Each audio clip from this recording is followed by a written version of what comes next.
We have Kalan by Parfums. I'm surprised this one doesn't get more attention because it's really good. Really good performer, great sillage. It is a little bit risky, so it is a try before you buy. So with this you have a combination of orange, pepper and spices.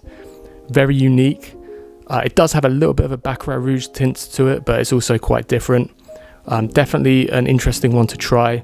You might find this a bit of a hidden gem, as in terms of Parfums, it doesn't get that much attention. I'd recommend checking out because it's kind of one you may love or hate, but I love it and you might too, so try Kalan. Up next we have Bitter Peach. I feel this gets grouped in with some of the disappointing releases that Tom Ford has had, but I actually really like this one. It opens with a strong peach smell, as you can guess, and then it transitions into quite a nice vanilla and peach combination. To me it smells a bit like apricot yogurt, if you can picture the smell of that. This kind of resembles that to me. It's kind of a nice gimmicky fragrance, but also it just works, it's just a very pleasant kind of gourmand. You do have that vanilla, but equally there's a freshness to this. I've worn this during the summer months and it's worked totally fine, so it does have kind of a fresh lightness as well as the depth. I think Bitter Peach is really good. I prefer it to Lost Cherry personally. I would say Bitter Peach is one of the best releases and often overlooked. Next up we have Acqua di Parma's Arancia di Capri. If you like the idea of a fragrance which resembles orange juice, I would certainly recommend this one. You have other stuff going on in here, like there's a caramel note. I don't pick that up very strongly.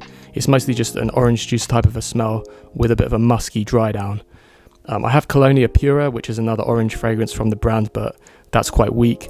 I definitely think Arancia di Capri is a good one to check out. Like I say, certainly if you like the idea of an orange juice smell. I feel that Guerlain Ideal Cologne is a bit underappreciated. This is a very unique, fresh fragrance. The uniqueness is mostly brought on by the almond note, which you wouldn't really associate with a summer fragrance generally, but this works really well. It's grapefruit and almond combined, and then you get a nice musk and vetiver combination in the dry down. I actually think this gets better in the dry down, but the opening is still pleasant as well with the grapefruit, orange, bergamot and pink pepper. So you get that blast of freshness and then a nice musky dry down. I would highly recommend checking out Guerlain Ideal Cologne. Up next we have Polo Blue EDT.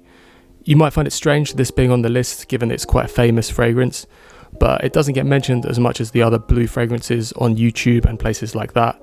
I find the likes of Acqua di Gio Parfum, Dior Sauvage, Bleu de Chanel, Dylan Blue, things like that get way more attention.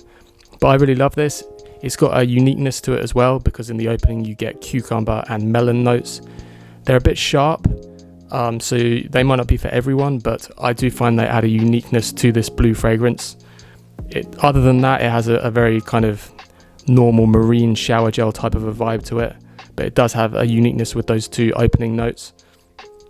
So yeah, I really love this one. It works really, really well in the summer, and also being a blue fragrance, of course it's versatile, so you can wear it all year round. But yeah, I think this is often overlooked, and I really like Polo Blue EDT, so I'd recommend this for sure. If you like scents like tobacco oud, tobacco vanille, oud wood, and that kind of old school Tom Ford type of a fragrance, I think you should definitely check out Black Lacquer. This is a really unique dark scent in that you have top notes of ink and vinyl. You also have black pepper and rum in the top. In the mid you get ebony wood, LME, apricot, peony, and in the base you get olibanum. So with notes like ink and vinyl and black pepper and rum, you can probably tell this is quite heavy, dark and masculine. Definitely has kind of a mysterious vibe to this. And in the mid you do get that apricot come through. So a very unique blend of things. I think this is overlooked a bit. I know it's got some reviews on YouTube, but I don't see this mentioned perhaps as much as it should get mentioned. I would put this up with any of those Tom Ford big hitters from back in the day. For me, this could compete with them very well. If you're a fan of those classic Tom Fords, you'll probably like Black Lacquer, and I'd definitely suggest checking it out. Up next, we're discussing The Dreamer by Versace. This is a very interesting white floral fragrance, which is mixed with tobacco. Very masculine, very good value. You can get 100 ml here in the UK for around 20 to 25 pounds, which is an incredible deal really, considering the excellent fragrance that you're getting. So in here you have juniper, tarragon and artemisia in the top. In the mid you have iris, lily and flax, and in the base you have tobacco blossom and amber. So this is mostly a white floral tobacco mixture, very masculine. It is, I mean, for the price, you could say maybe it's like a blind buy. In general, I'd say a try before you buy because of its uniqueness. This won't work for everyone, but it's one of those that if you do love it, you'll probably really love it. The iris in here isn't overbearing. I know some iris fragrances can be quite heavy-handed on that, but the iris is subtle in here. Like I say, mostly white florals mixed really well with tobacco, very masculine and incredible value. For me, the Dreamer is a bit overlooked. Thanks for watching, guys. I hope you enjoyed the video. Catch you next time.